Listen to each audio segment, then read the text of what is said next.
What would you do if someone poured a drink on the person you love most in the world? Would you fight back with your fists? Call the police? Or would you do something far more dangerous, something they'd never see coming? This is the true story of how one man brought an empire to its knees, not with violence, but with concrete, steel, and cold calculation.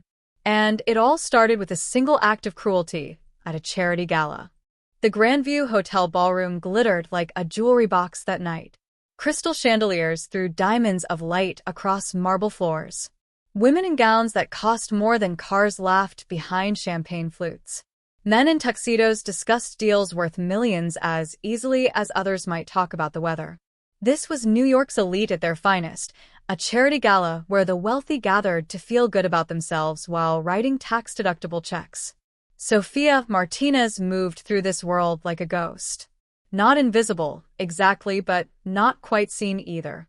She was a waitress, one of 20 serving that night, carrying trays of champagne and hors d'oeuvres to people who looked through her rather than at her. She didn't mind. After 5 years in hospitality, she'd learned that being overlooked was sometimes a blessing.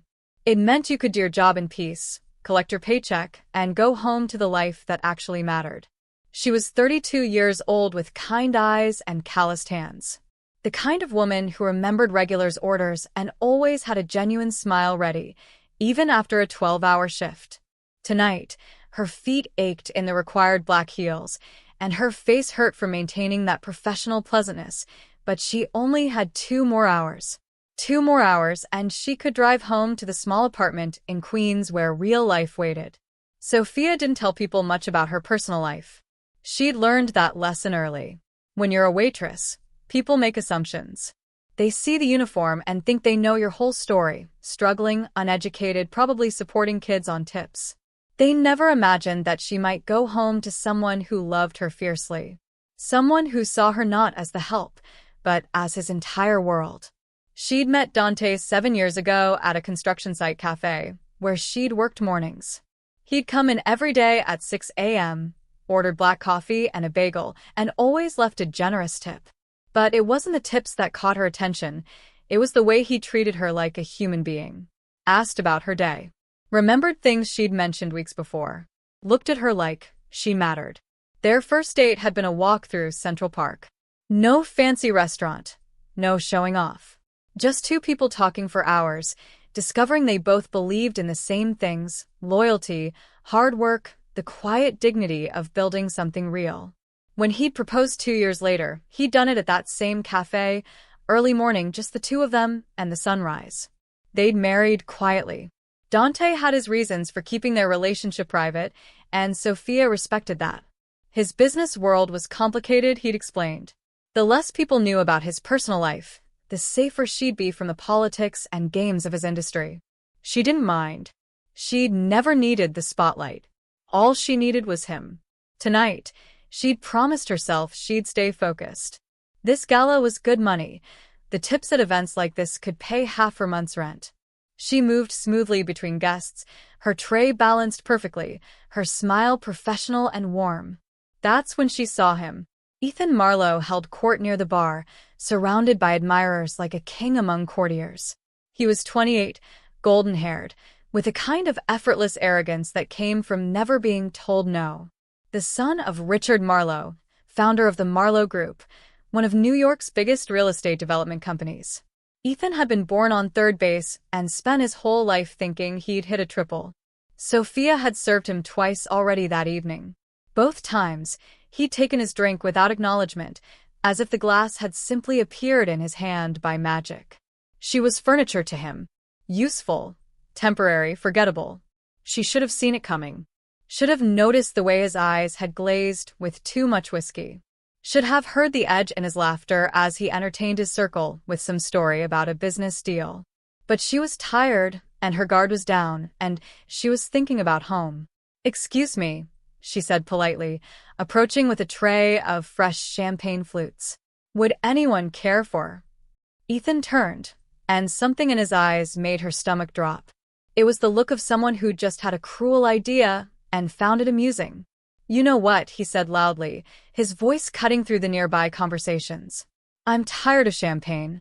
He reached past her offered tray to the bar behind him, where someone had left a glass of Coca-Cola with ice.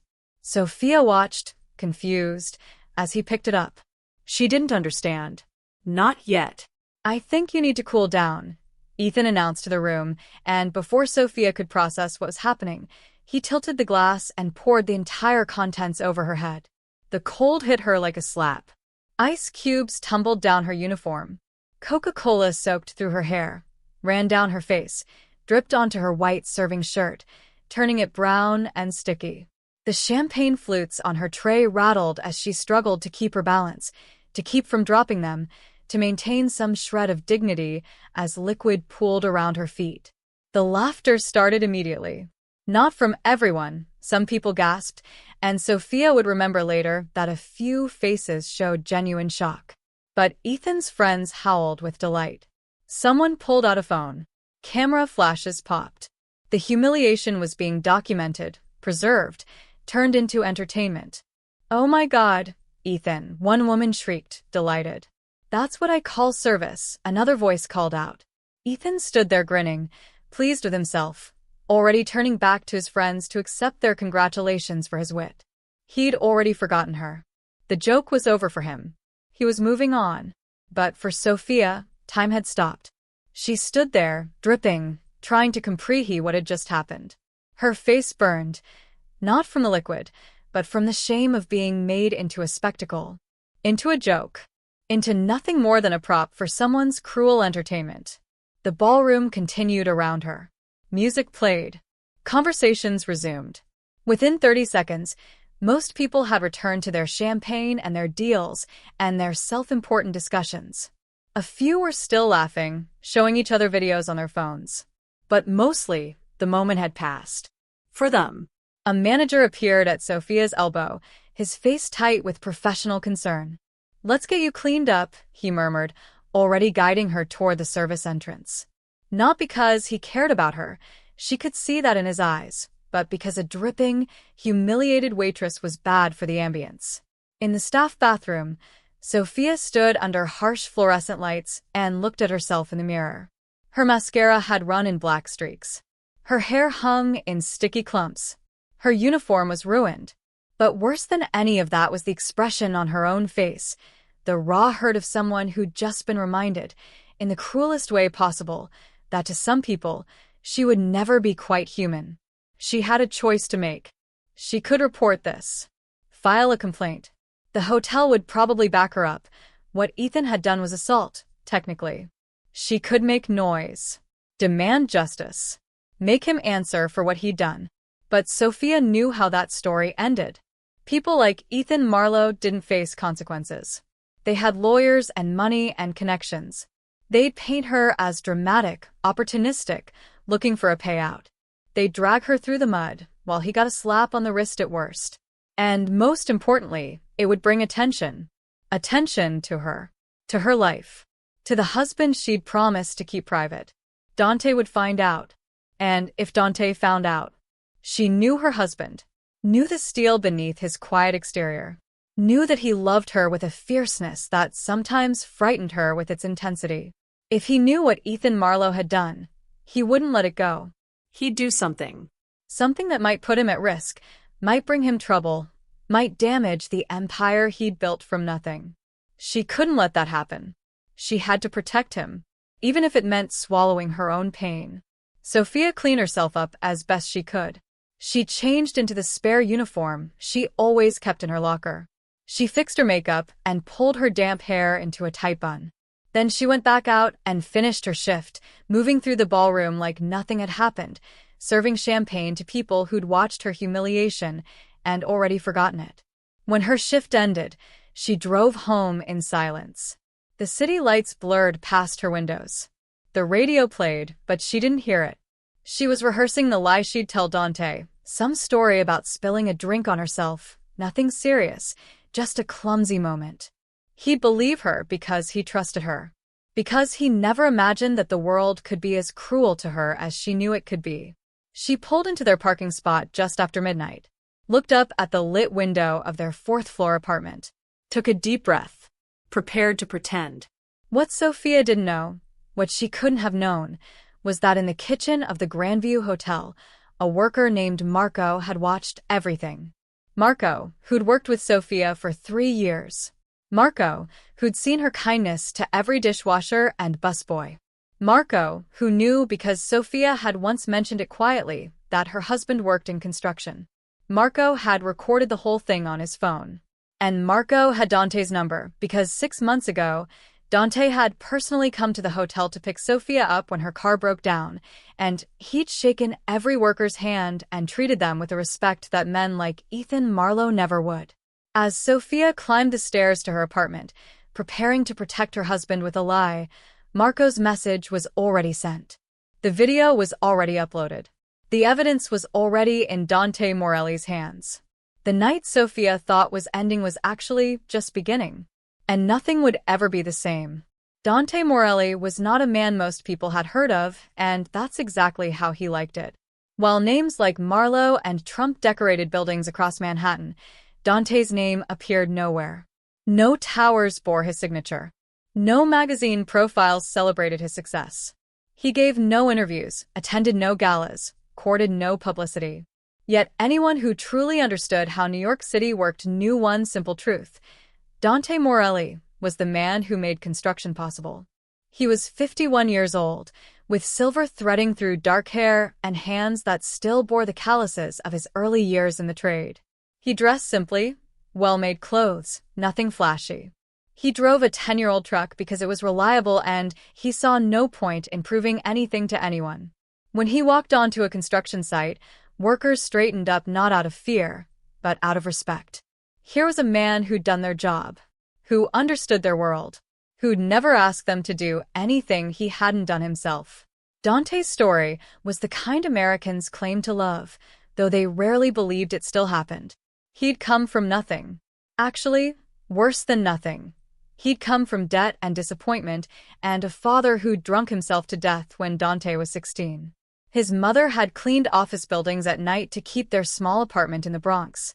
Dante would ride the subway with her after school, do his homework in empty corporate conference rooms while she vacuumed and emptied trash cans. He'd learned early that the people who kept the city running, the cleaners, the builders, the ones who did the actual work, were invisible to those who benefited from their labor. At 17, he dropped out of school and joined a construction crew. Not because he lacked intelligence, but because his mother needed money for medicine and pride didn't pay bills. He'd started at the bottom, carrying materials, cleaning sites, doing whatever needed doing. But Dante had something that set him apart. He paid attention. While other young workers complained about the work or counted down minutes until quitting time, Dante studied everything. How buildings went up. Why certain materials were chosen. What made projects run smoothly or fall apart. He asked questions, respectful ones, to foremen who appreciated a kid who actually wanted to learn. He worked harder than anyone else, arrived earlier, stayed later, and never, ever cut corners. By 25, he was a foreman himself. By 30, he'd started his own supply company with money saved from working 80-hour weeks and living in an apartment barely bigger than a closet.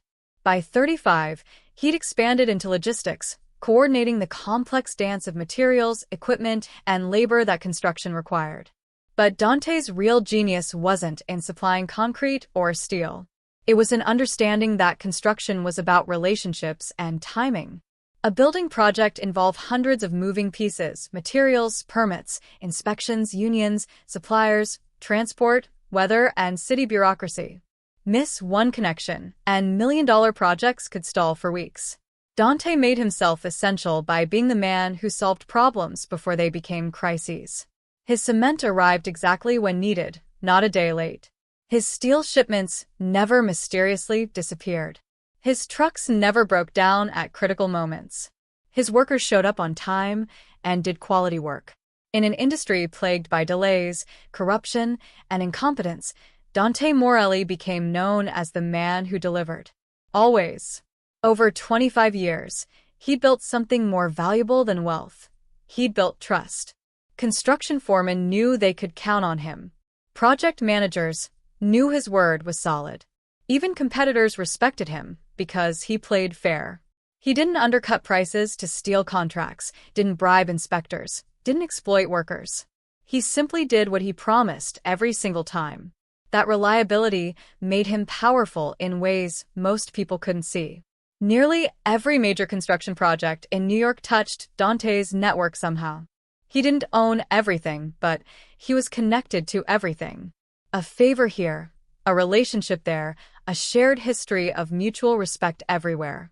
He knew everyone from the Department of Buildings inspectors to the union representatives to the cement plant managers to the crane operators. People owed him, not in a threatening way, but in the way that mattered most. They owed him their success. Projects that ran smoothly because Dante had made 3 phone calls and solved a supply chain problem. Careers that advanced because Dante had recommended someone reliable. Businesses that survived rough patches because Dante had extended credit when banks wouldn't. This was real power, not the flashy kind that came with magazine covers and penthouses. The foundational kind. The kind that held up the entire structure. And through it all, Dante had remained humble. He remembered where he'd come from. Remembered his mother scrubbing toilets. Remembered being 17 and hungry and desperate. That memory informed everything. How he treated his workers, how he conducted business, what he valued in life. Which brought him to Sophia. He'd first seen her 7 years ago at a construction site cafe in Queens. He'd been there for a 6 a.m. meeting about a residential project. She'd been the morning waitress, moving efficiently between tables, treating exhausted construction workers with the same warm professionalism she'd give anyone else. Dante had noticed things. How she remembered orders without writing them down. How she'd quietly given extra coffee to a guy who looked like he'd had a rough night. How she'd laughed, really laughed, not the fake customer service laugh, at a terrible joke from an elderly electrician who clearly came in just for the conversation. She'd been beautiful, yes. But New York was full of beautiful women. What caught Dante's attention was her kindness. Her genuine nature in a city that rewarded cynicism. The way she moved through the world with grace despite clearly working hard for every dollar. He'd started coming back. Not just for meetings but for coffee. For the chance to see her. To talk to her. He'd learned she was taking night classes in business management while working 2 jobs. That she sent money to her mother in New Jersey. That she loved old movies and terrible puns and had a laugh that could light up a room. Their first real conversation had lasted 2 hours, long after his coffee went cold. Their first date had been that walk through Central Park where they'd talked until the sun set. Their first kiss had happened on a bench overlooking the reservoir, and Dante had known, with absolute certainty, that this was the woman he'd been waiting for his entire life. Sophia had no idea who he was. She knew he worked in construction, knew he was successful enough to be stable, but she didn't know the extent of his influence. She didn't care about that anyway. She loved him for who he was when they were alone, quiet, thoughtful, funny in a dry way, endlessly curious about her thoughts and dreams. When he'd proposed, he'd been honest with her about one thing: his work required discretion. The construction world was political and sometimes dangerous. Competitors, corrupt officials, people who might see a loved one as leverage. He needed to keep his personal life private, to keep her separate from that world, to protect her from becoming a target. Sophia had understood. She'd never wanted the spotlight anyway. They'd married in a small ceremony with just a few close friends. She'd kept her maiden name at work. They lived modestly in Queens, not in some Manhattan penthouse. To her coworkers and the people she served, she was just Sophia Martinez, waitress. Nobody who mattered. Dante had built his entire life on 2 principles: protect what you build and build what matters. His business was what he'd built with his hands and mind. But Sophia was what mattered. She was the reason all the rest of it had meaning. The reason he came home. The reason he'd worked so hard to become someone who could provide and protect. She made him human in ways his business world never could. With her, he wasn't Dante Morelli, the man who controlled New York's construction infrastructure. He was just Dante. The man who tried to cook dinner and usually burned something. Who fell asleep during movies. Who listened to her talk about her day and cared about every detail because it was her day, her life, her world. He protected her fiercely. Made sure she never had to deal with the stress of his work. Made sure she felt safe, valued, loved. It was the most important job he'd ever had.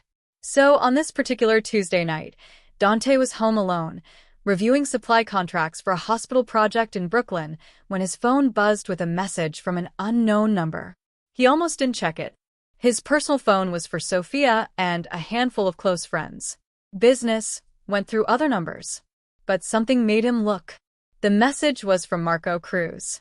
Dante remembered him, the kitchen worker from the Grandview Hotel who'd been there the night he'd picked up Sophia when her car died. Genuine guy. Respectful. They talked about Marco's dream of opening his own restaurant someday. The message was short.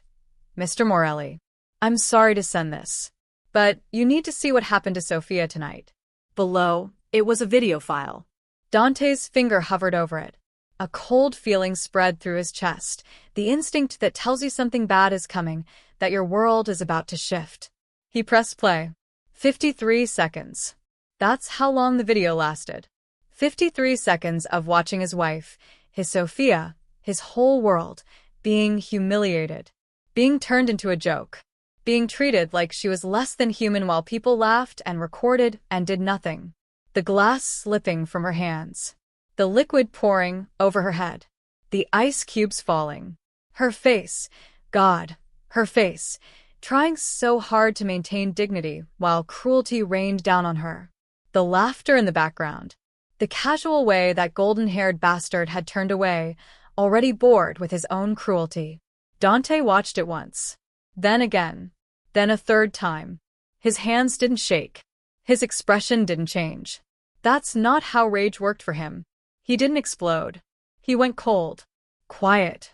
Focused. He looked up the gala information online. Found photos from the event. Identified the man who'd poured the drink. Ethan Marlowe. 28 years old. Son of Richard Marlowe.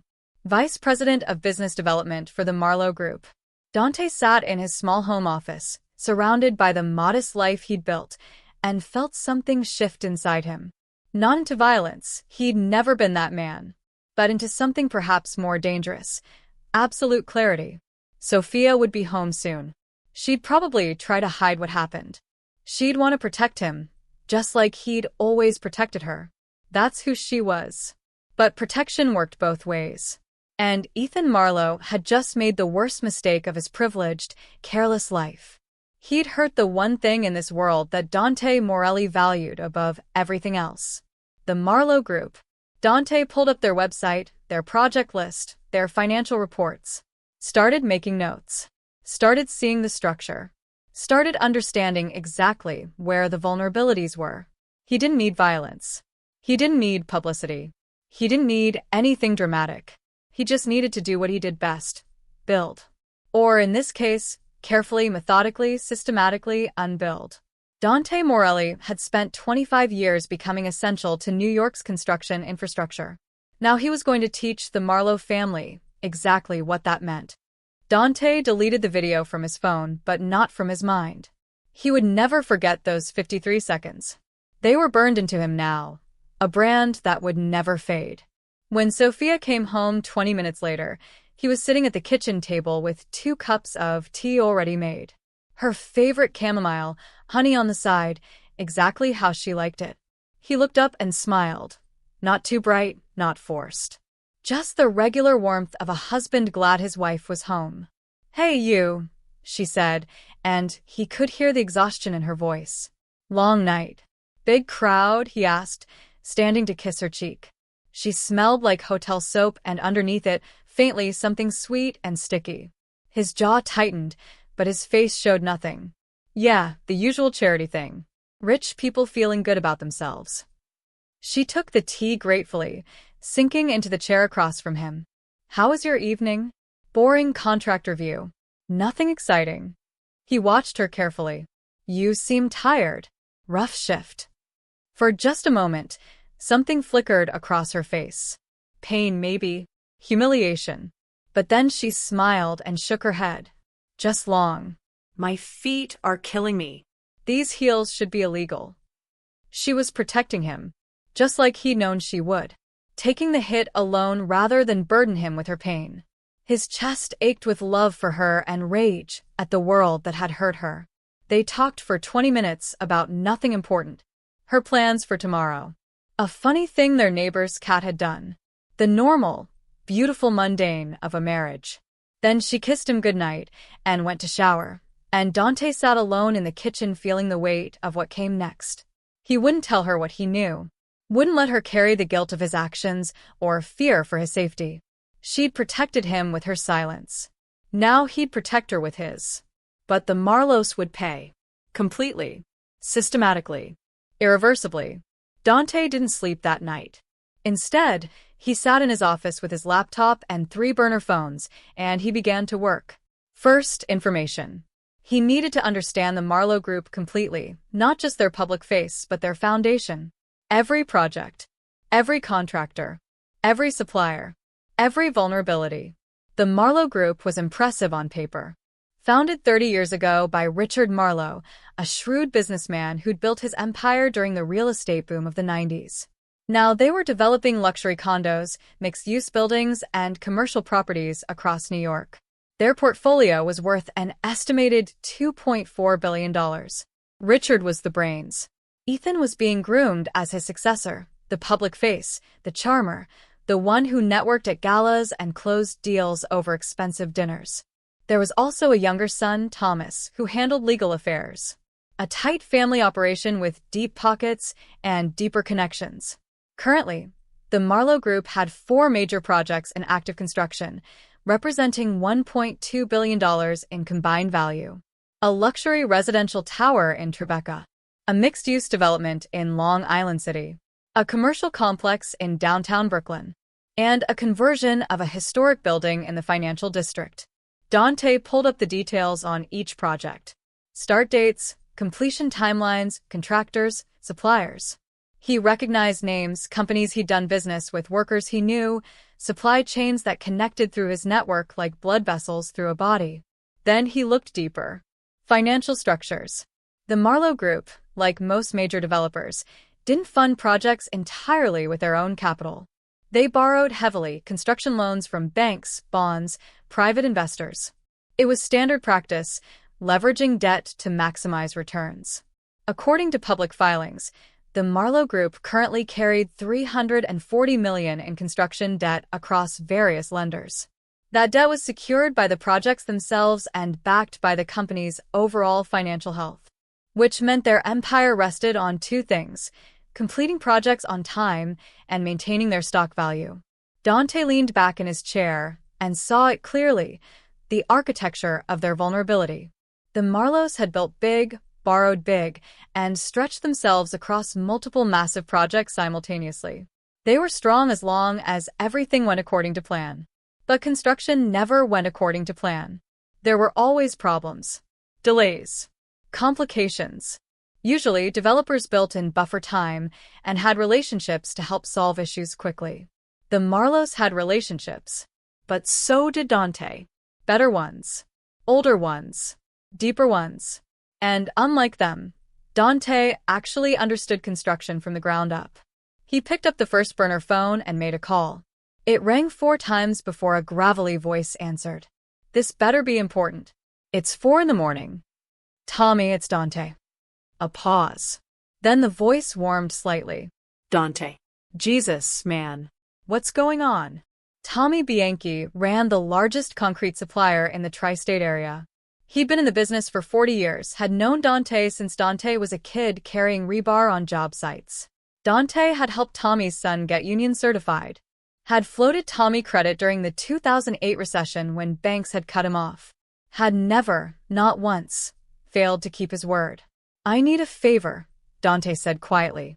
Name it. The Marlowe Group projects. All 4. I need your deliveries to start having problems. Silence on the other end. Then, carefully. What kind of problems?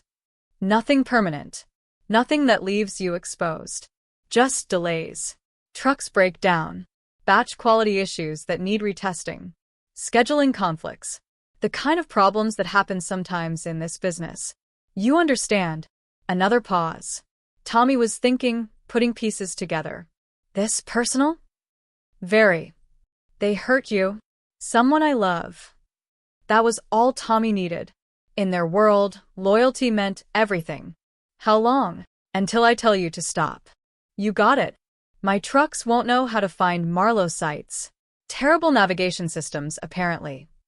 Thanks, Tommy. Dante? Whatever this is about, you need anything else, you call.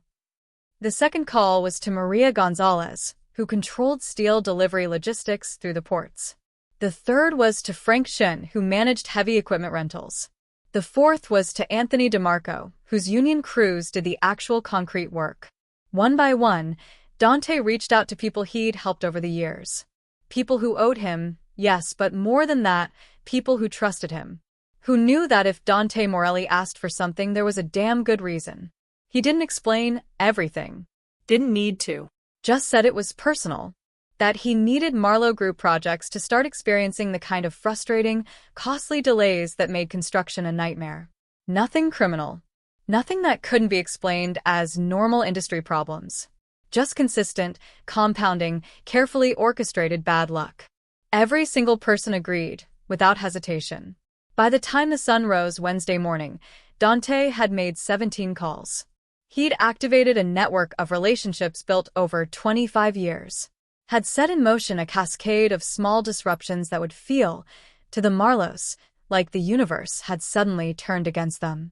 But he wasn't done. Disruption was just phase one. Wednesday afternoon, while Sophia was at her daytime job at a cafe in Queens, Dante met with 3 people in separate locations across the city. The first was James Park, who wrote a construction industry newsletter that developers actually read. James had once written a hit piece about Dante based on a competitor's lies. Dante could have sued, could have made James's life hell. Instead, he'd invited James to lunch, showed him the actual facts, and never held the mistake against him. James had been grateful for the grace. I need you to start paying attention to the Marlowe Group, Dante said over coffee in a midtown diner. Their projects. I think there might be some operational issues worth covering. Quality concerns. Timeline problems. The kind of stuff investors care about. James's eyes sharpened. He was a journalist, he smelled a story. You got specifics? Just watch. I think things are going to get interesting. Dante slid an envelope across the table. Inside were the names and locations of all 4 Marlowe projects. Start with the Tribeca Tower. I hear they're having cement issues. The second meeting was with Linda Herrera, a city council member whose affordable housing project Dante had personally saved 3 years ago when contractors were trying to price gouge her. She owed him, and she paid her debts. The Marlowe Group has 4 permits up for renewal next month, Dante said. Standard stuff, should be rubber-stamped. But you know how these things go. Sometimes applications need extra review. Environmental impact studies. Community input sessions. The bureaucratic process. Linda nodded slowly. It would be proper due diligence. Make sure everything's in order. Exactly. The third meeting was with David Wu, a financial analyst who'd made his reputation short-selling overvalued construction companies. David was ruthless, brilliant, and always looking for the next opportunity. The Marlowe Group, Dante said simply, showing David his research. For simultaneous projects. Heavy debt load. Tight timelines. I think they're more fragile than people realize. David studied the numbers, and Dante could practically see the calculations running behind his eyes. If those projects hit serious delays, their stock would be vulnerable. Very vulnerable. Why are you telling me this? Because you're good at finding weaknesses. And I think if you look closely at the Marlowe Group, you'll find some interesting opportunities. David smiled slowly. I'll start digging. Dante didn't coordinate these people. Didn't tell them what to do. Just provided information and let them make their own decisions based on their own interests. That was the beauty of it. Everything that happened would be legitimate. Natural market forces. Normal business processes. He was just helping things along. By Thursday morning, the effects began to show. The concrete trucks that were supposed to deliver to the Tribeca Tower never arrived. Tommy's company reported multiple vehicle breakdowns and quality testing delays. The project manager called, frustrated, demanding explanations. Tommy apologized profusely, Terrible luck. Would be resolved soon. These things happen. The steel shipment for Long Island City got held up at the port for customs inspection. A routine check that somehow stretched from hours to days. The crane rental for Brooklyn? Anthony's company had to pull it back due to unexpected maintenance issues discovered during routine inspection. And the financial district project found that their cement work had to be redone. Quality control had flagged concerns about the mixture ratio. Anthony's union crew apologized but insisted on standards. Better to delay than to have structural problems later, right? Each problem alone was minor. Explainable. The kind of headache that happened in construction all the time, but all 4 projects? Simultaneously? All experiencing different, but equally frustrating issues? That wasn't bad luck. That was a pattern. By Thursday afternoon, Richard Marlowe was on the phone with project managers, demanding to know what the hell was happening. Why were 4 separate projects all suddenly hitting problems? Who was dropping the ball? The managers had no answers. Everything had been fine. They'd worked with these suppliers and contractors before. This was just unfortunate timing. Richard didn't believe in unfortunate timing. But he also didn't see any coordination. The problems were too different, coming from too many different sources. It looked like a rough week, nothing more. He'd figure it out. Fix it. Get things back on track. Meanwhile, James Park published his first article Thursday evening. Marlowe Group projects face unexpected delays. Nothing accusatory, just factual reporting about operational challenges at 4 major construction sites. David Wu started making phone calls to investor friends, quietly pointing out potential red flags in Marlowe Group's debt structure. Just raising questions, planting seeds. And Linda Herrera's office sent formal requests to the Marlowe Group for additional documentation on their permits, routine, but requiring responses that would take time and resources to prepare. Dante watched it all unfold from his small office in Queens.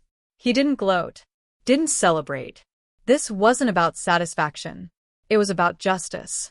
Sophia came home that evening and told him about her day. Nothing special, just normal work stuff. She seemed lighter, like maybe she was starting to forget Tuesday night. Starting to move past it. Dante smiled and listened and cooked her favorite pasta for dinner. And he didn't tell her that across the city, an empire was beginning to crack. Because the real attack hadn't even started yet. This was just the foundation. By Friday morning, Richard Marlowe's carefully organized world was unraveling faster than he could comprehend.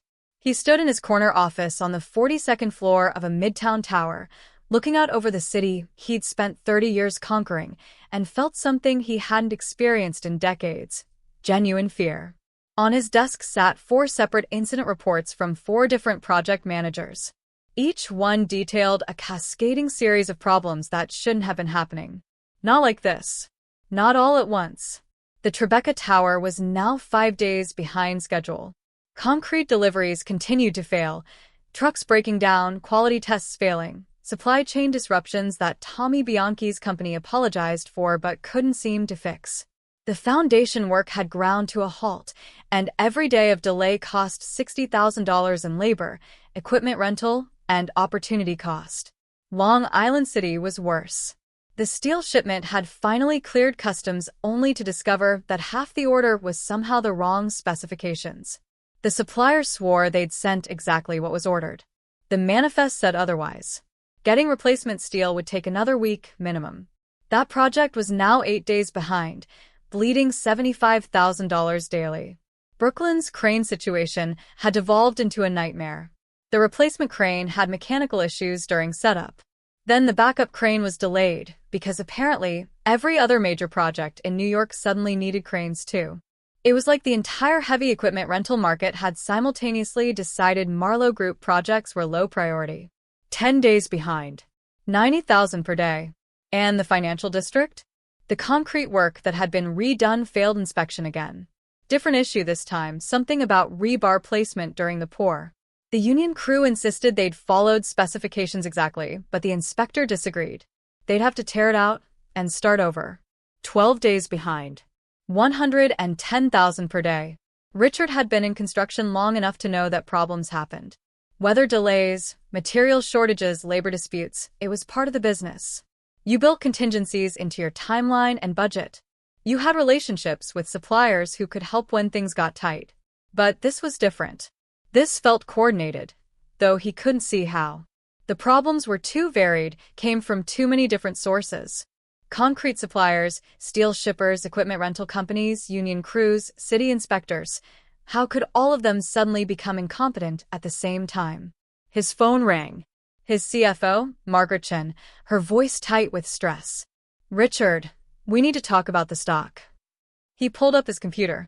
Marlowe Group stock had been trading at $53 per share on Tuesday. Today, Friday morning, it had opened at 48 and was dropping. What the hell happened? There's an article in the Construction Industry Review about operational problems across our projects. Then David Wu published an analysis questioning our debt structure. Now investors are nervous. The board is getting calls. Richard felt his stomach drop. David Wu was a shark. If he was circling, he smelled blood. Our debt structure is fine. We've used this model for 20 years. I know. But Wu's pointing out that with 4 major projects behind schedule, our completion timelines are at risk. If we miss our deadlines, the penalty clauses kick in.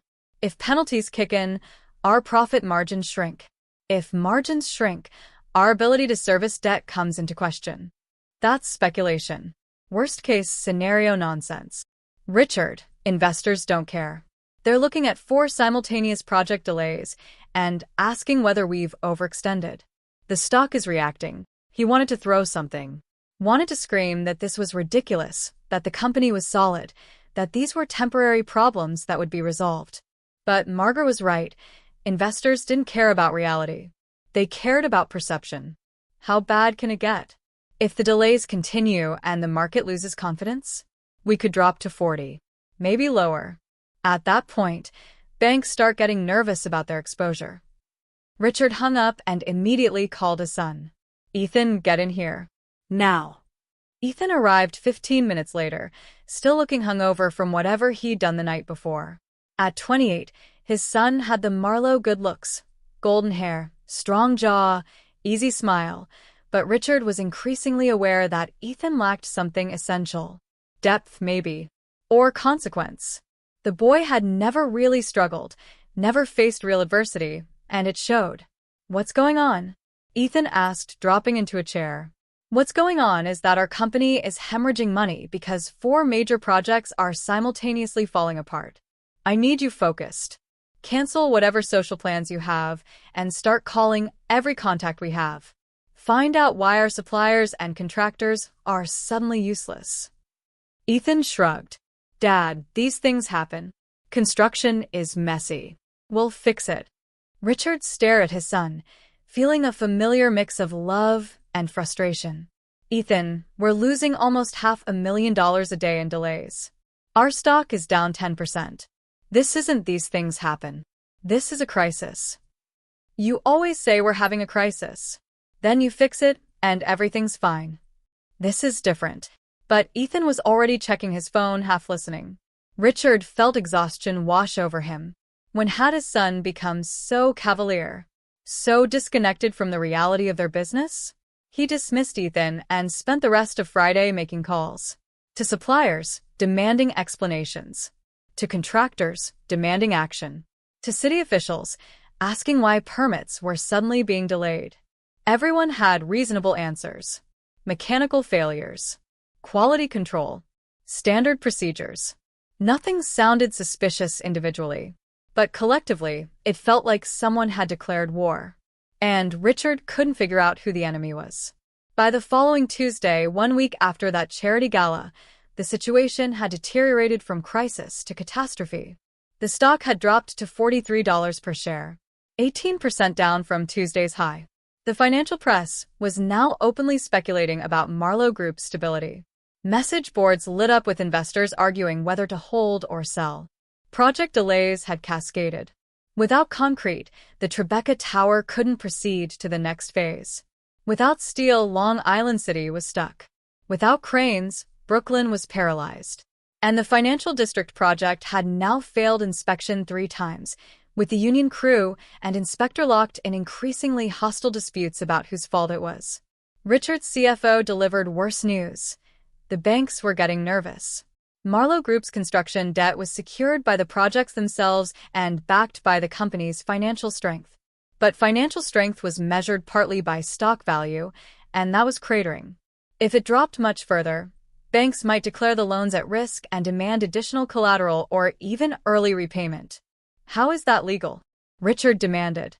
We're not in default. No, but the loan agreements have provisions for material adverse change.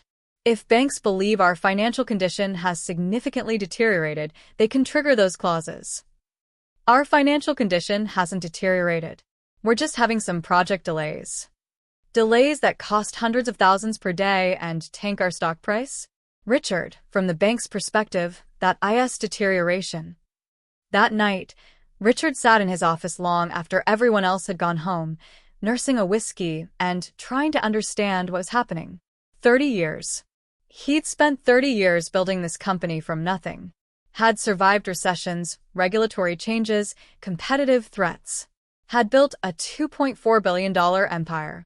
And now, in 1 week, it was trembling like a house of cards in a strong wind. Someone knocked on his door. Thomas, his younger son, 25, serious, the lawyer of the family. Where Ethan was charming and superficial, Thomas was thoughtful and analytical. Dad, we need to talk. Not now, Thomas. Yes, now. Thomas came in and closed the door.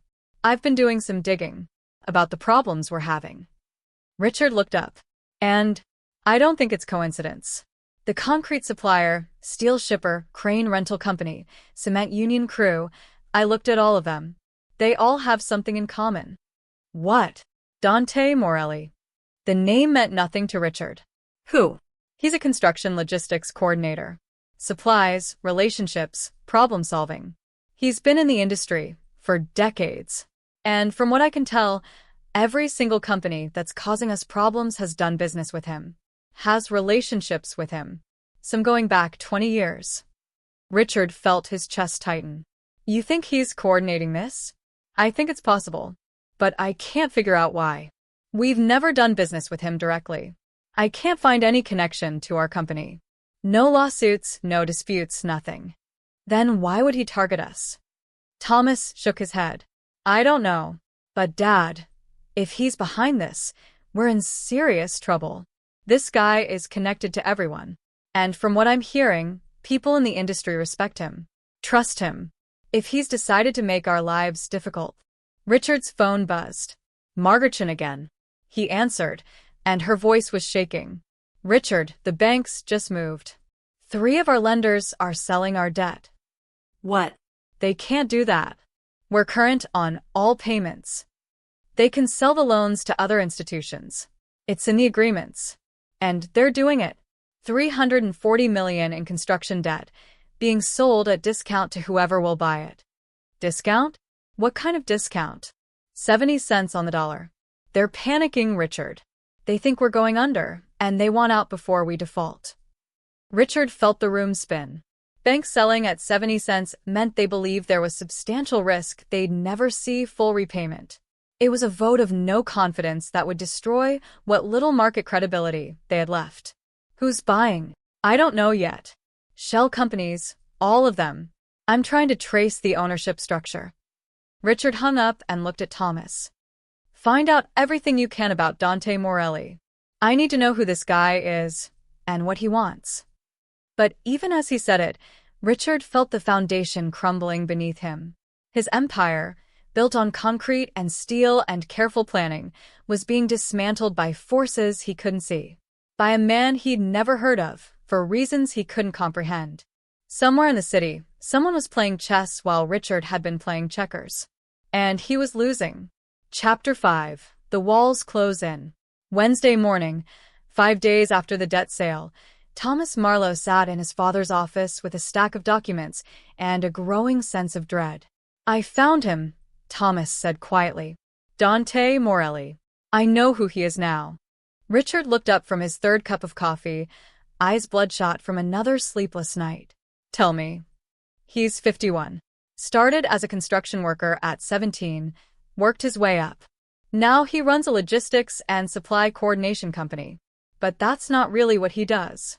What he does is he's the glue dad. He's the guy who makes construction happen in New York. Knows everyone, helps everyone, solves everyone's problems. He's not flashy, no buildings with his name, no press coverage, but everyone in the industry knows him and respects him. So, he's connected. That doesn't tell me why he's destroying us. Thomas hesitated. I'm still working on that. But Dad, there's something else. Those shell companies that bought our debt? I traced them through 3 layers of incorporation. They all lead back to the same place. Where? Morelli. Dante Morelli owns our debt. All 340 million of it. He bought it for 238 million, 30% discount, and now he's our primary creditor. The words hung in the air like smoke. Richard processed them slowly, feeling his world tilt on its axis. He orchestrated this, Richard said slowly. The supply problems, the delays, the stock drop, the bank panic.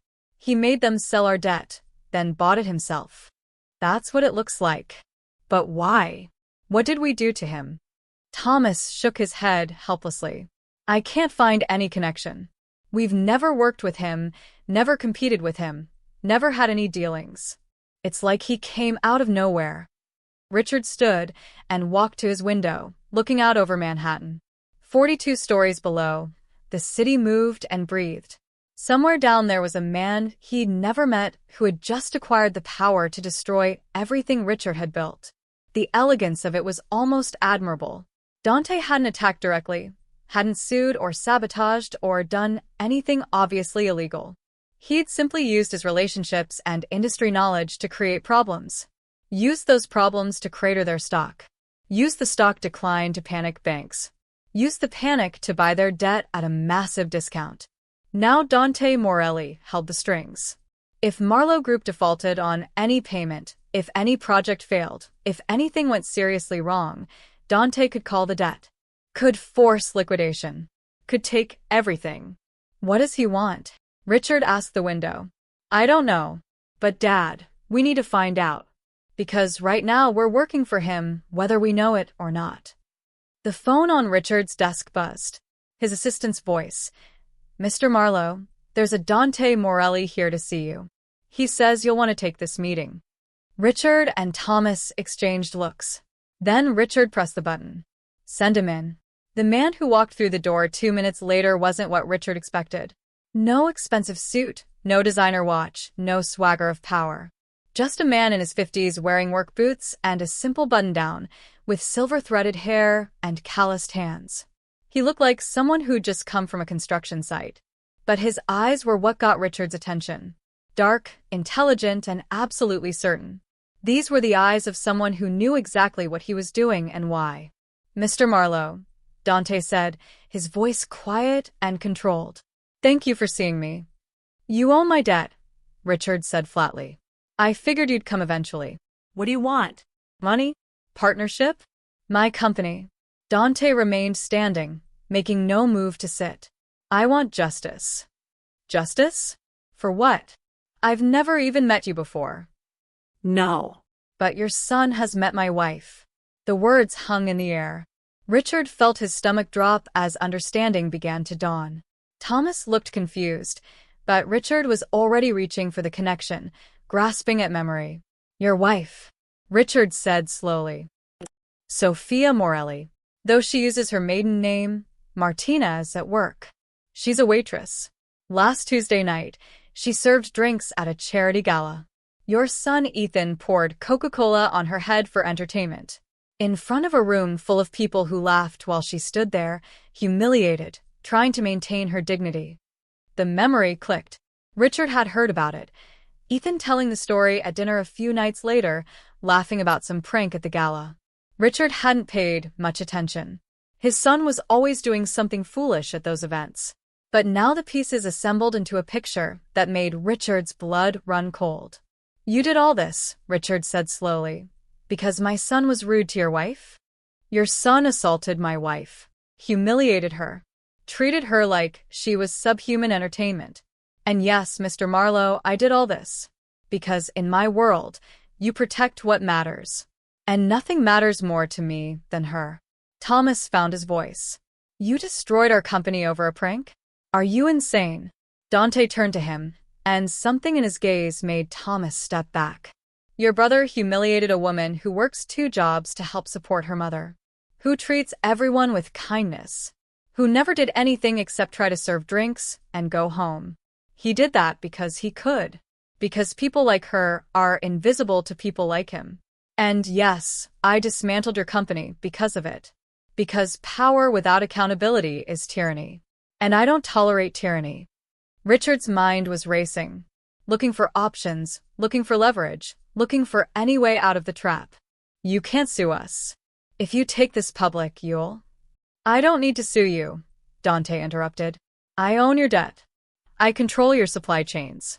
I have relationships with every contractor, supplier, union, and city official you need to complete your projects. Without me, you're dead in the water.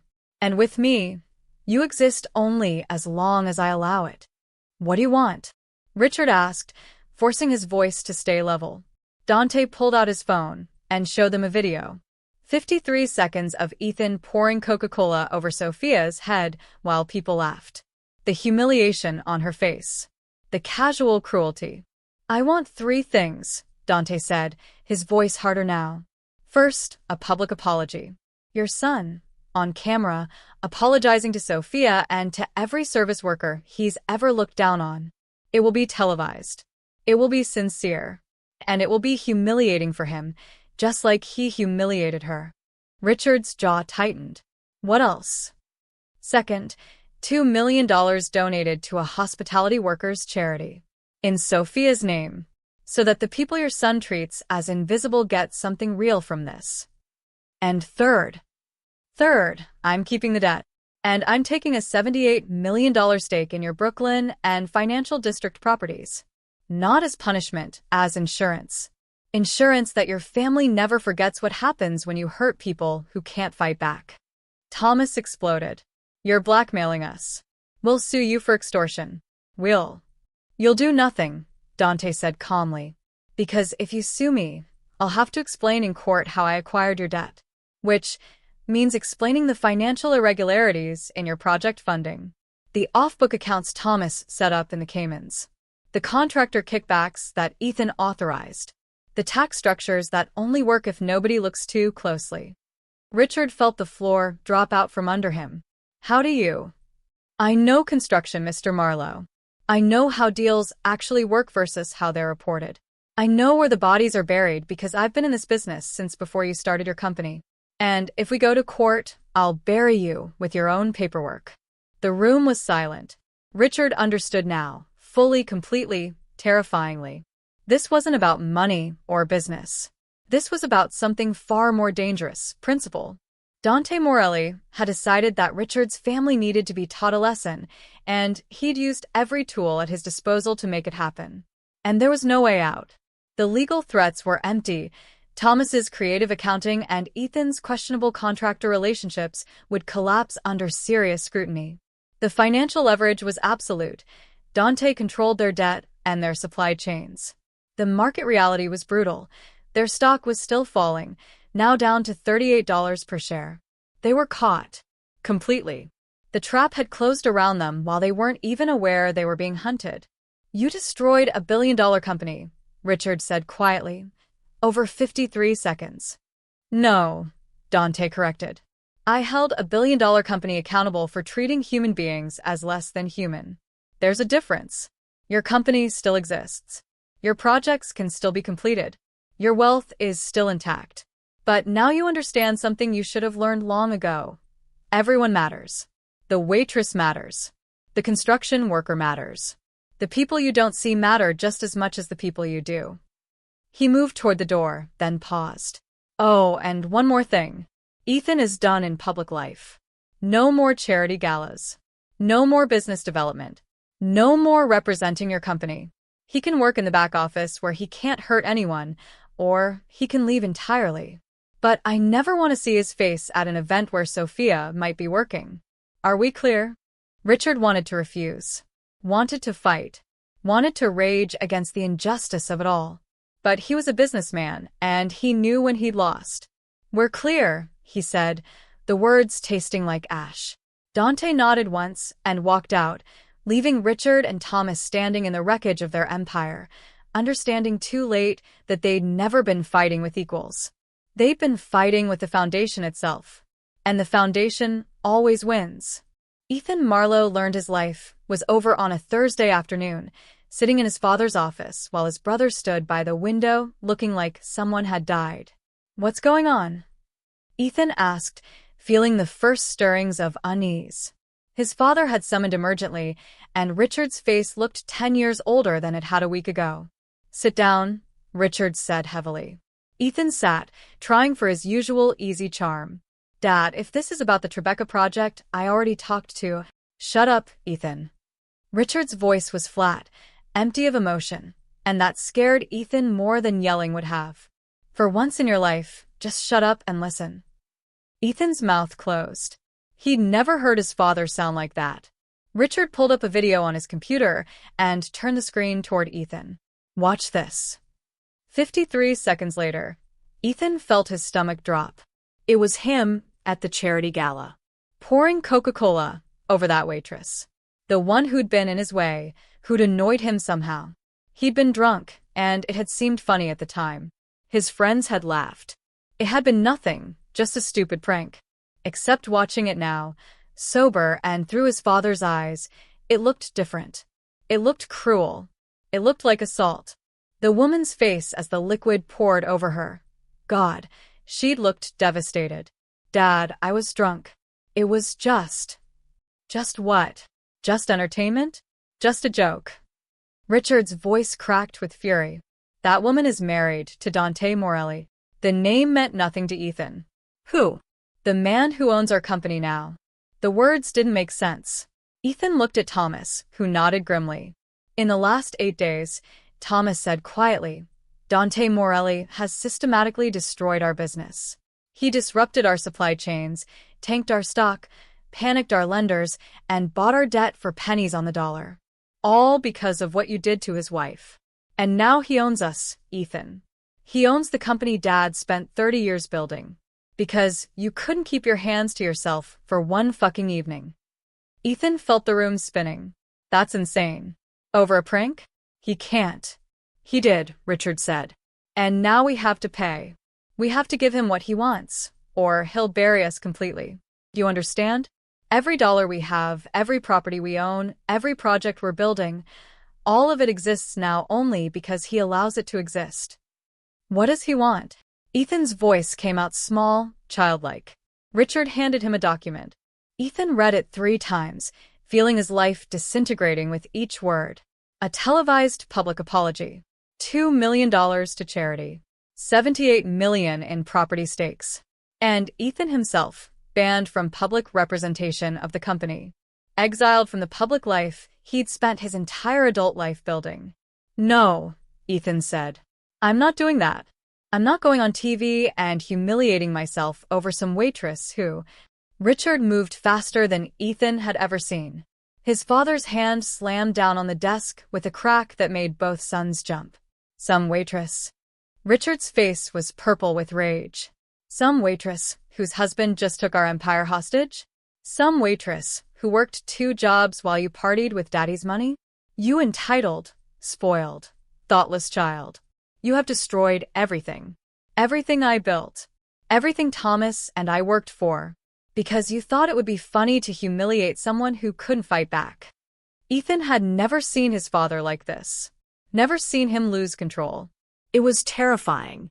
"I didn't know," Ethan tried. "You didn't think," Richard roared. "You never think. You just take and do whatever you want because you've never faced consequences. Well, congratulations, Ethan. You finally found them. And they're going to cost us almost $100 million and every shred of dignity we have left." Thomas spoke up, his voice cold. "It's worse than that, Dad. I've been going through our books. If we'd fought this, if Morelli had exposed our financial arrangements in court, we could have faced federal charges. Tax evasion, contractor fraud, money laundering. We'd all go to prison. Ethan included." Ethan felt his bladder weaken. Prison. Morelli has evidence of every questionable deal we've made in the last 5 years. Every corner we cut, every rule we bent, every payment we didn't report. He's been in this industry longer than we have, and he knows where all the bodies are buried. Literally. He could destroy us legally and financially. Instead, he's giving us an option.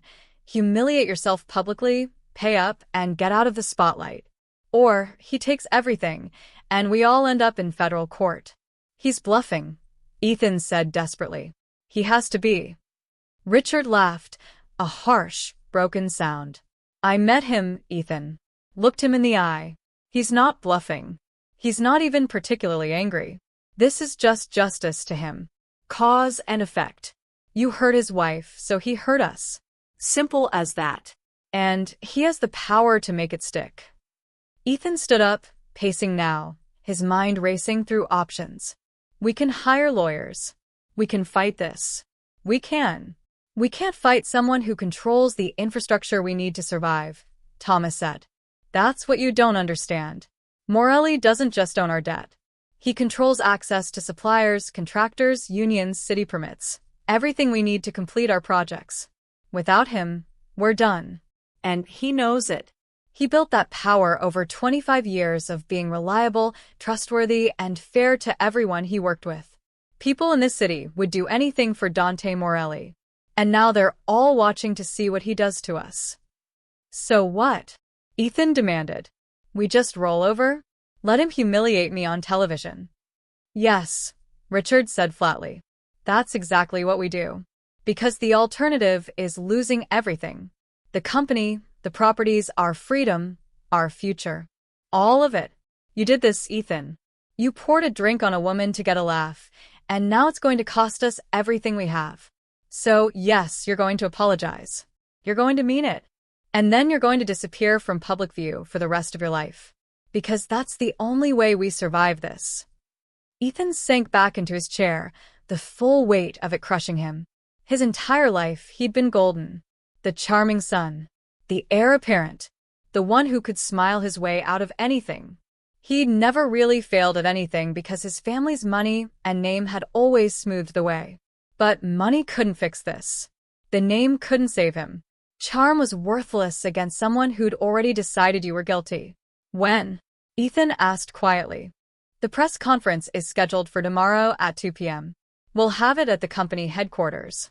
You'll read a statement that Morelli's people are preparing. You'll answer questions. You'll be sincere. And then you'll step away from all public-facing roles effective immediately. What will I do? Richard looked at his son, and for the first time, Ethan saw disappointment that might never fade. I don't know, Ethan. And honestly, right now, I don't care. You'll work in operations somewhere quiet, or you'll leave the company entirely. But either way, the life you had is over. You killed it last Tuesday with a glass of Coca-Cola and your assumption that other people's dignity didn't matter. That night, Ethan lay in his penthouse apartment, the one his father's company paid for, and stared at the ceiling. He tried to remember what he'd been thinking that night at the gala. Why he'd done it. What had possessed him to be so cruel to someone who'd done nothing except try to do her job? He couldn't remember. It had been impulse. Entertainment. Something to break the boredom of another charity event. He'd seen a waitress, seen an opportunity for a laugh, and taken it without thinking about her as a human being with feelings and dignity and a life beyond that moment. He'd never imagined consequences. Had never imagined that the quiet woman he'd humiliated might matter to someone. Might be loved by someone. Might be married to someone with the power and will to burn his entire world down. The privilege that had protected him his whole life had finally run out. And the price was higher than he'd ever imagined possible. Tomorrow, he'd stand in front of cameras and apologize. Would admit his cruelty.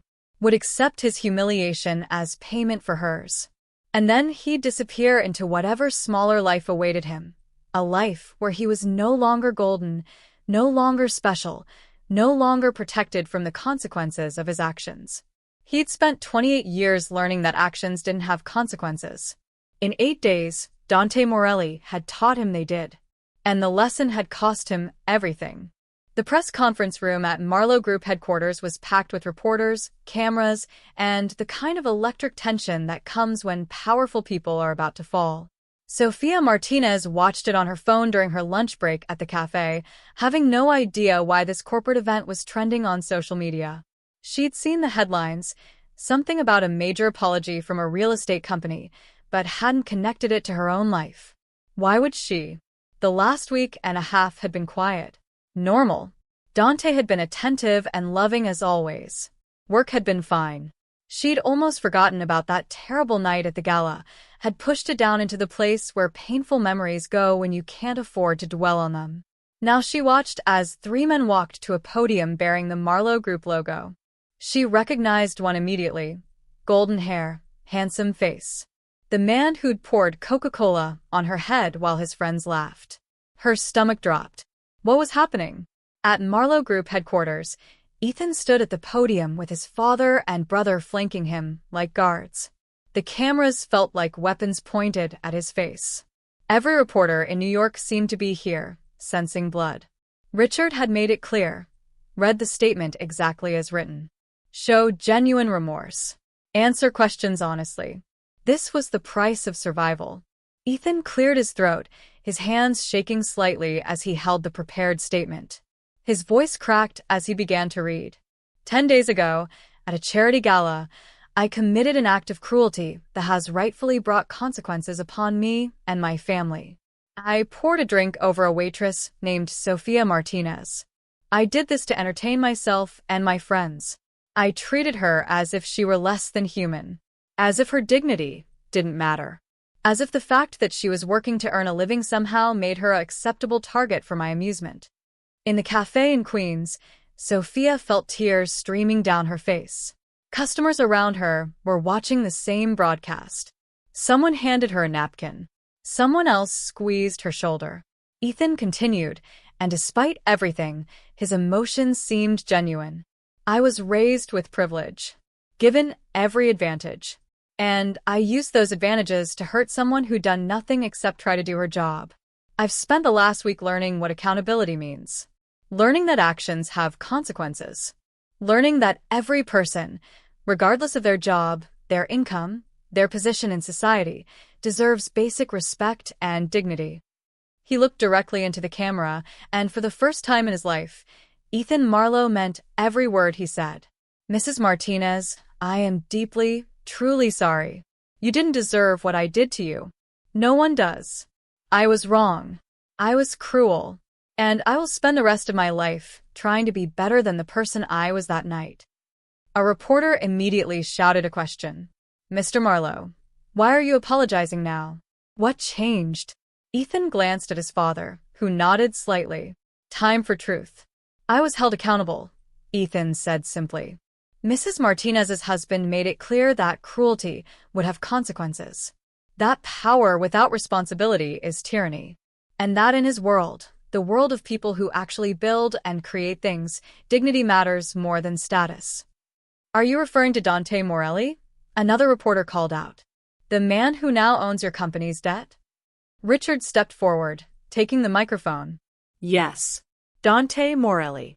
A man who spent 25 years earning respect in the construction industry through integrity and reliability. A man whose wife my son treated like garbage. And a man who has every right to demand accountability. The room exploded with questions, but Richard raised his hand for silence.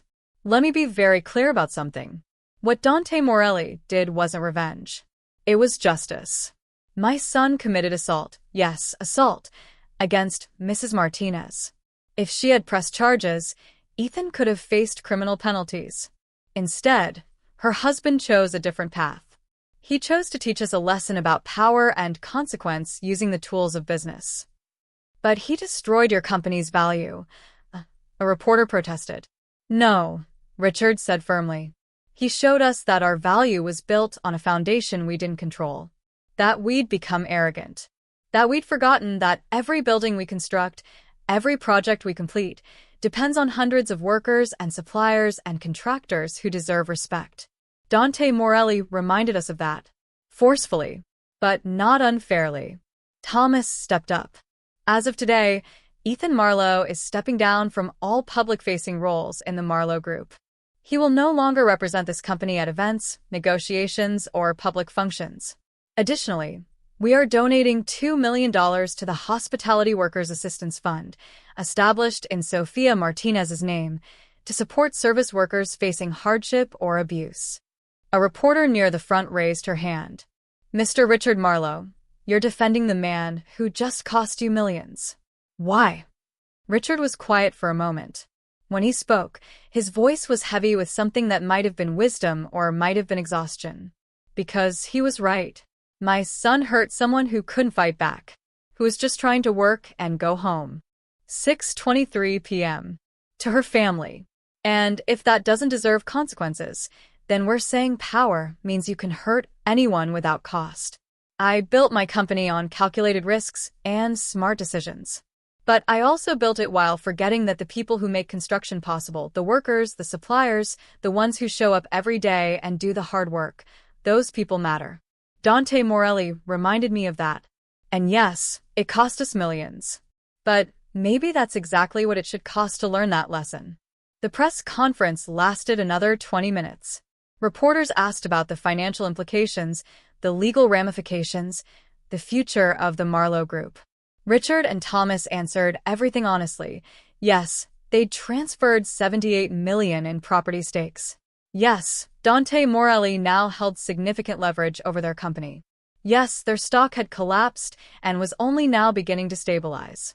But they also made clear the company would survive. Projects would be completed.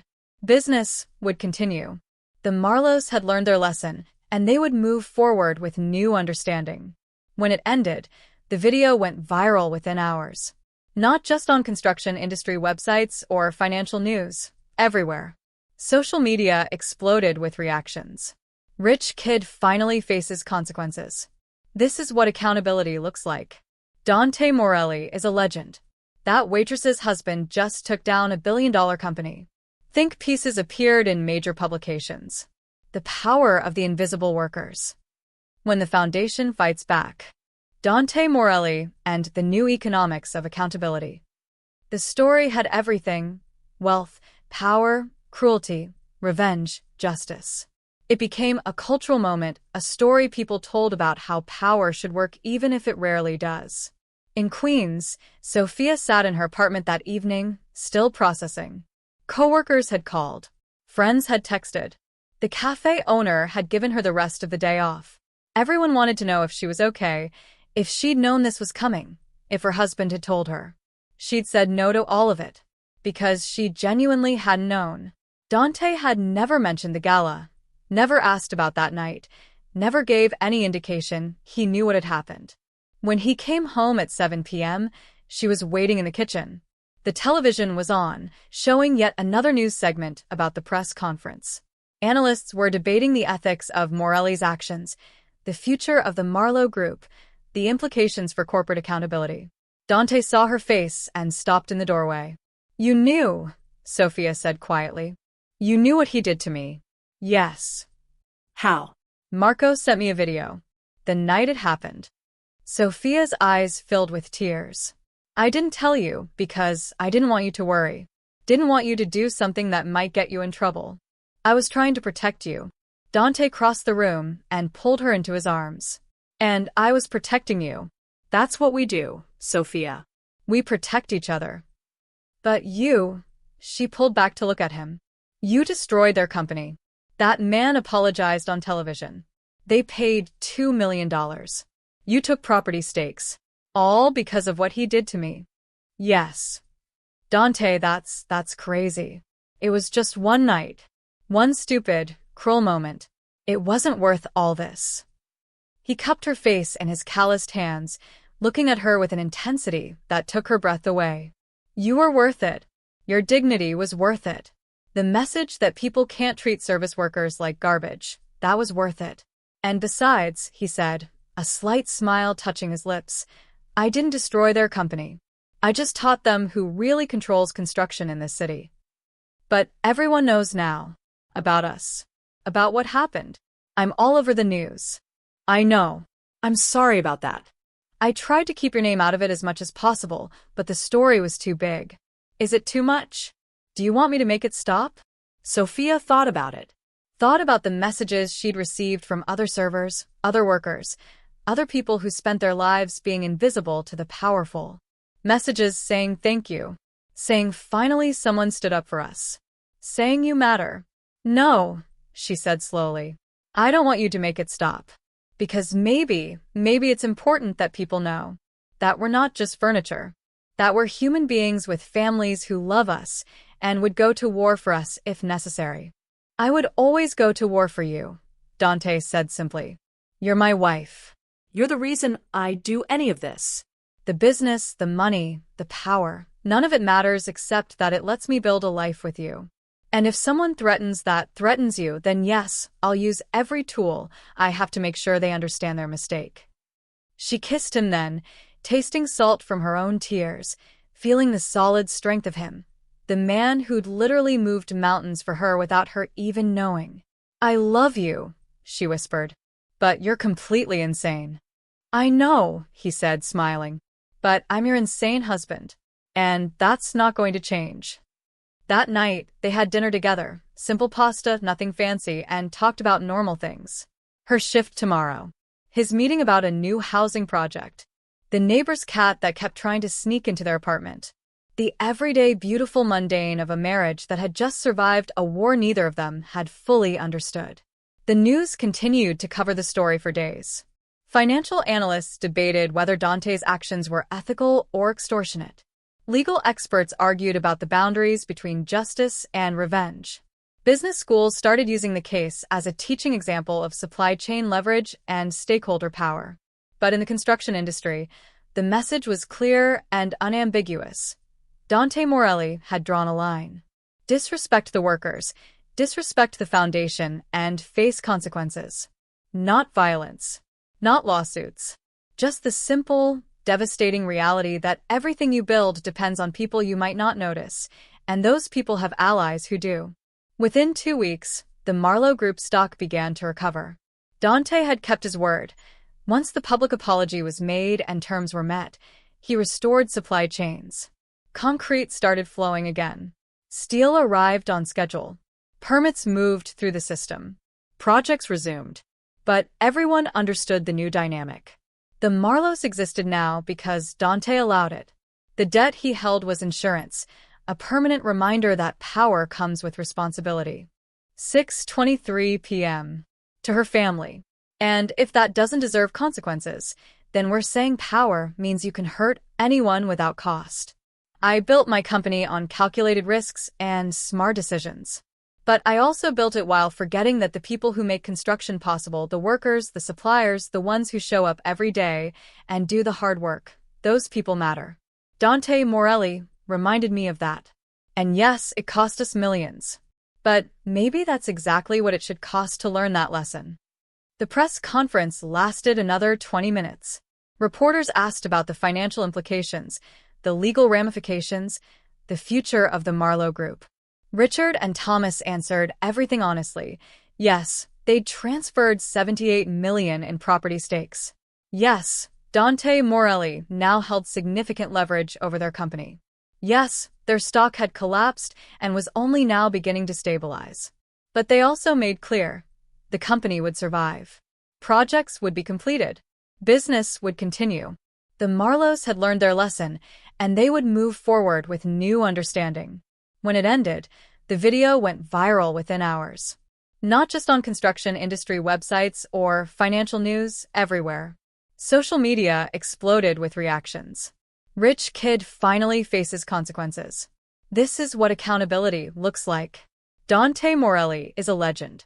That waitress's husband just took down $1 billion company. Think pieces appeared in major publications. The power of the invisible workers. When the foundation fights back. Dante Morelli and the new economics of accountability. The story had everything: wealth, power, cruelty, revenge, justice. It became a cultural moment, a story people told about how power should work even if it rarely does. In Queens, Sophia sat in her apartment that evening, still processing. Coworkers had called. Friends had texted. The cafe owner had given her the rest of the day off. Everyone wanted to know if she was okay, if she'd known this was coming, if her husband had told her. She'd said no to all of it, because she genuinely hadn't known. Dante had never mentioned the gala, never asked about that night, never gave any indication he knew what had happened. When he came home at 7 p.m., she was waiting in the kitchen. The television was on, showing yet another news segment about the press conference. Analysts were debating the ethics of Morelli's actions, the future of the Marlowe Group, the implications for corporate accountability. Dante saw her face and stopped in the doorway. "You knew," Sophia said quietly. "You knew what he did to me." "Yes." How? "Marco sent me a video. The night it happened." Sophia's eyes filled with tears. "I didn't tell you, because I didn't want you to worry. Didn't want you to do something that might get you in trouble. I was trying to protect you." Dante crossed the room and pulled her into his arms. "And I was protecting you. That's what we do, Sophia. We protect each other." "But you," she pulled back to look at him. "You destroyed their company. That man apologized on television. They paid $2 million. You took property stakes. All because of what he did to me." "Yes." "Dante, that's crazy. It was just one night. One stupid, cruel moment. It wasn't worth all this." He cupped her face in his calloused hands, looking at her with an intensity that took her breath away. "You were worth it. Your dignity was worth it. The message that people can't treat service workers like garbage, that was worth it. And besides," he said, a slight smile touching his lips, "I didn't destroy their company. I just taught them who really controls construction in this city. But everyone knows now. About us. About what happened. I'm all over the news." I know. I'm sorry about that. "I try to keep your name out of it as much as possible, but the story was too big." "Is it too much? Do you want me to make it stop?" Sophia thought about it. Thought about the messages she'd received from other servers, other workers, other people who spent their lives being invisible to the powerful. Messages saying thank you. Saying finally someone stood up for us. Saying you matter. "No," she said slowly. "I don't want you to make it stop. Because maybe it's important that people know. That we're not just furniture. That we're human beings with families who love us and would go to war for us if necessary." "I would always go to war for you," Dante said simply. "You're my wife. You're the reason I do any of this. The business, the money, the power, none of it matters except that it lets me build a life with you. And if someone threatens you, then yes, I'll use every tool I have to make sure they understand their mistake." She kissed him then, tasting salt from her own tears, feeling the solid strength of him, the man who'd literally moved mountains for her without her even knowing. "I love you," she whispered, "but you're completely insane." "I know," he said, smiling, "but I'm your insane husband, and that's not going to change." That night, they had dinner together, simple pasta, nothing fancy, and talked about normal things. Her shift tomorrow. His meeting about a new housing project. The neighbor's cat that kept trying to sneak into their apartment. The everyday beautiful mundane of a marriage that had just survived a war neither of them had fully understood. The news continued to cover the story for days. Financial analysts debated whether Dante's actions were ethical or extortionate. Legal experts argued about the boundaries between justice and revenge. Business schools started using the case as a teaching example of supply chain leverage and stakeholder power. But in the construction industry, the message was clear and unambiguous. Dante Morelli had drawn a line. Disrespect the workers, disrespect the foundation, and face consequences. Not violence. Not lawsuits. Just the simple, devastating reality that everything you build depends on people you might not notice, and those people have allies who do. Within 2 weeks, the Marlowe Group stock began to recover. Dante had kept his word. Once the public apology was made and terms were met, he restored supply chains. Concrete started flowing again. Steel arrived on schedule. Permits moved through the system. Projects resumed. But everyone understood the new dynamic. The Marlows existed now because Dante allowed it. The debt he held was insurance, a permanent reminder that power comes with responsibility. Ethan disappeared from public life entirely. Some reports said he'd moved to California. Others said he was working in a back office somewhere, processing paperwork. Nobody seemed to care much. He'd had his 15 minutes of fame, and they'd ended in the most humiliating way possible. Richard continued running the company, but with a new approach. He started personally thanking construction crews, implemented better policies for subcontractor treatment, made sure everyone who worked on Marlowe projects was treated with dignity and paid fairly. Whether it was genuine transformation or calculated survival didn't really matter. The result was the same. For Dante, life returned to normal remarkably quickly. He was back to coordinating supplies, solving problems, making phone calls at 6 a.m. to help a foreman with a scheduling crisis. The difference was that now people knew who he was, knew what he'd done, knew that behind the quiet, modest exterior was someone you absolutely did not want to cross. His phone rang more now, people asking for help, for guidance, for intervention when workers were being mistreated. He became, without seeking it, a kind of unofficial advocate for the invisible infrastructure of the city. The person you called when power was being abused and traditional channels didn't work. He never charged for those interventions, never sought credit, just quietly used his relationships and leverage to make things right.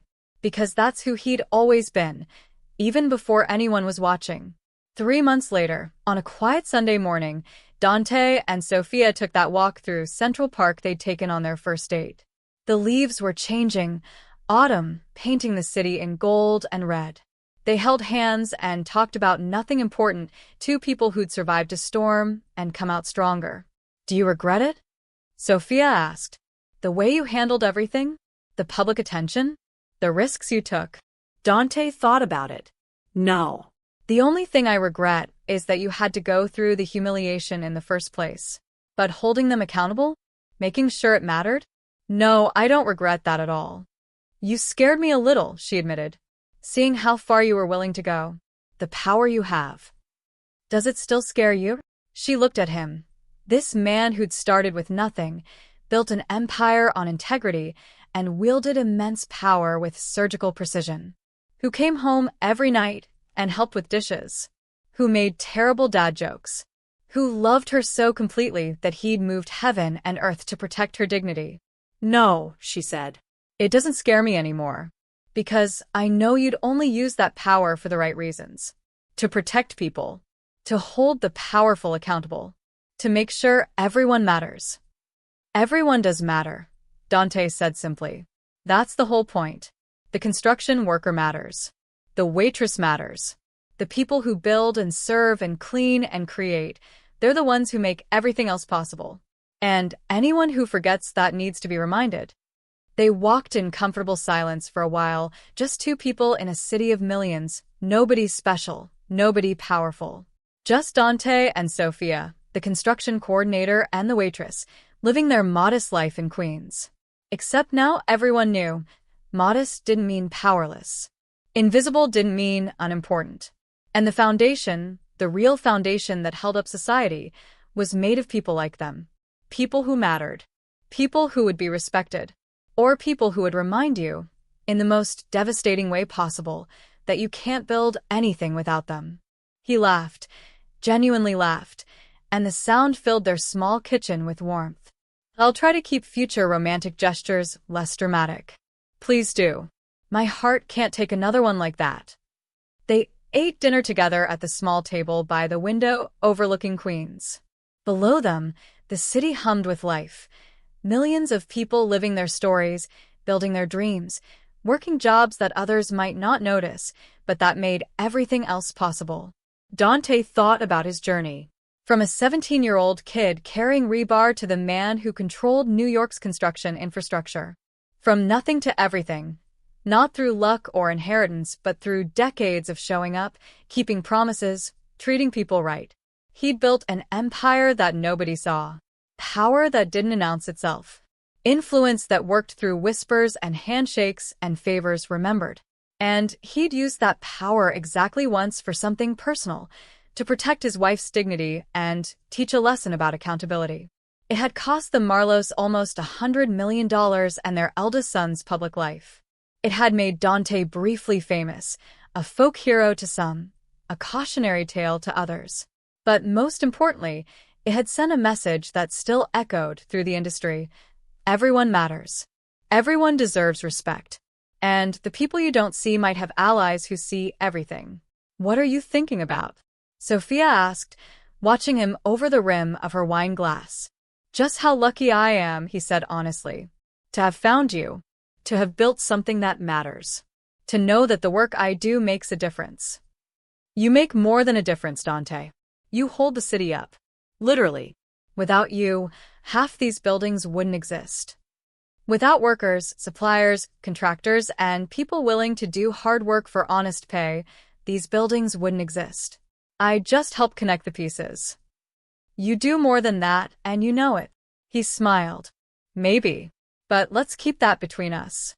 I prefer being underestimated. Later that night, lying in bed with Sophia already asleep beside him, Dante thought about Ethan Marlowe. Wondered if the young man had learned anything. Wondered if humiliation and consequence had sparked any genuine change, or if Ethan was just being more careful about hiding his cruelty. He'd never know. And it didn't really matter. The point hadn't been to reform Ethan. People rarely change unless they want to. The point had been to show that actions have consequences. That power without accountability was tyranny. That you couldn't treat people as less than human without someone, somewhere, deciding to hold you accountable. Dante had been that someone. Not because he was a hero or a vigilante or anything dramatic. Just because he was a husband who loved his wife, a man who'd built power through integrity, and someone who'd finally had enough of watching the powerful treat the powerless as invisible. The foundation of any society was the people who did the work, the builders, servers, cleaners, drivers, all the invisible infrastructure that made modern life possible. And Dante had spent his career understanding that foundation, becoming part of it, earning the trust and loyalty of the people who made everything else work. When someone attacked his wife, they'd attacked the foundation. And the foundation, as the Marlows learned, always wins. Because you can build towers that scrape the sky, empires that span the city, fortunes that rival kings. But all of it, every single bit of it, rests on the backs of the people you might not see. The people who matter. The people who remember. The people who, when pushed too far, will remind you exactly who holds the real power in this world. Not the ones in penthouses and corner offices. The ones who build the penthouses and offices. The ones who serve dinner to the powerful and go home to partners who would move heaven and earth for them. The ones who show up every day, do the work, keep their promises, and build the foundation that everything else depends on. Dante Morelli was one of those people. He just happened to build a very, very strong foundation. Strong enough to hold up a city. Strong enough to bring an empire to its knees. Strong enough to protect the one thing that mattered most. And as he drifted off to sleep beside his wife, in their modest apartment in Queens, Dante felt something he hadn't expected to feel after everything that had happened. Peace. Justice had been served. The lesson had been taught. The foundation stood strong. And tomorrow, he'd wake up and go back to work. Making phone calls. Solving problems. Connecting pieces. Being essential in ways most people would never notice. Just the way he liked it. This story is a reminder that everyone you meet is fighting battles you know nothing about and has connections you cannot see. The waitress serving your coffee might be married to someone powerful. The construction worker you dismiss might be the key to your project's success. The person you treat as invisible might be the most visible person in someone else's world. In the end, dignity isn't negotiable. Respect isn't optional. And consequences, when they come, have a way of teaching lessons that nothing else can. Everyone matters. Remember that. Because the foundation remembers everything.